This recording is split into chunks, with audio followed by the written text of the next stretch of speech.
డబ్బుకు లోకం దాసోహం అంటారు. అలాంటి డబ్బు ఎలాంటి పనులైనా చేయిస్తుంది. ఉద్యోగం పోయిన ఇద్దరు దంపతుల్ని గంజాయి పెడ్లర్స్ గా మార్చింది. అటు గంజాయి కోసం కొంతమంది కిడ్నాపర్లుగా మార్చింది. మొత్తంగా హైదరాబాద్ లో జరిగిన ఈ రెండు ఘటనలు పోలీసులకు సవాలుగా మారాయి.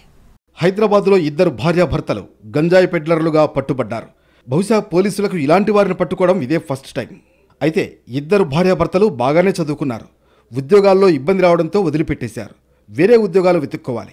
కానీ అప్పటికే గంజాయికి అలవాటు పడ్డ వారిద్దరూ ఓ క్రిమినల్ పథకం వేశారు. గంజాయి కొట్టేవాళ్ల డేటా ఉంది. జస్ట్ గంజాయి తీసుకొచ్చి అమ్మితే లాభాలతో పాటు తాము కూడా గంజాయిని సేవించవచ్చని ప్లాన్ రెడీ చేశారు. తమ ప్లాన్ అమలు చేసేందుకు అంతా రెడీ చేసుకున్నారు. ఇద్దరూ కలిసి ఒడిశాకు బస్సులో బయలుదేరారు. అక్కడ చెరో 10 కిలోల వరకు గంజాయిని కొనుగోలు చేశారు. తిరుగు ప్రయాణంలో మాత్రం భార్యాభర్త వేర్వేరుగా బస్సులో రిటర్న్ అయ్యారు. ఇక్కడికి తీసుకొచ్చిన గంజాయిని సాఫ్ట్వేర్ ఇంజనీర్లు, కార్పొరేట్ ఉద్యోగులకు అమ్మాలనేది వారి ప్లాన్. కానీ వారి ప్లాన్ ఎంజీబీఎస్ బస్టాండ్లోనే బెడిసి కొట్టింది.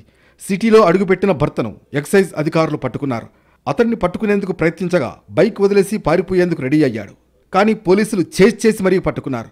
అతని వద్ద ఉన్న 2 బ్యాగుల్లో గంజాయిని స్వాధీనం చేసుకున్నారు. అతన్ని విచారించగా భార్య విషయం కూడా బయటపెట్టాడు. దీంతో ఆమెను కూడా అరెస్ట్ చేశారు. మొత్తంగా వారిద్దరి దగ్గర నుంచి 20 కిలోల గంజాయిని స్వాధీనం చేసుకున్నారు. లావిష్ లైఫ్ కోసమే గంజాయి పెడ్లర్లుగా మారినట్లు విచారణలో వారు చెప్పుకొచ్చారు.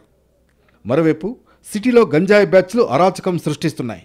గంజాయి కొనుగోలు చేసేందుకు డబ్బులు లేక, మరోవైపు గంజాయి దొరక్కపోవడంతో పిచ్చెక్కినట్లు ప్రవర్తిస్తున్నారు. అంతేకాదు, ఏకంగా రోడ్ల మీదకు వచ్చి కిడ్నాప్లు చేస్తున్నారు. అలాగే ఓ ఆటో డ్రైవర్ను గంజాయి బ్యాచ్ కిడ్నాప్ చేసింది. అతన్ని బండగూడలో కిడ్నాప్ చేసి అదే ఆటోలో సిటీలోని చాలా ప్రాంతాలు తిప్పారు. డబ్బులు కావాలని డిమాండ్ చేశారు.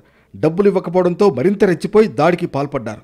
చివరికి డబ్బులు కావాలని చెప్పి ఆటో డ్రైవర్ భార్యకు ఫోన్ చేసి తీసుకున్నారు.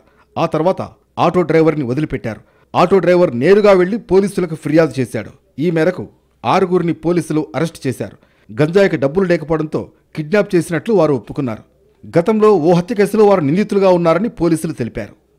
మొత్తంగా హైదరాబాద్లో గంజాయి బ్యాచ్ల ఆగడాలు పెచ్చుమీరిపోతున్నాయి. గంజాయి పెడ్లర్లను, కన్జ్యూమర్స్ను కట్టడి చేయాలని సిటీ జనం కోరుతున్నారు.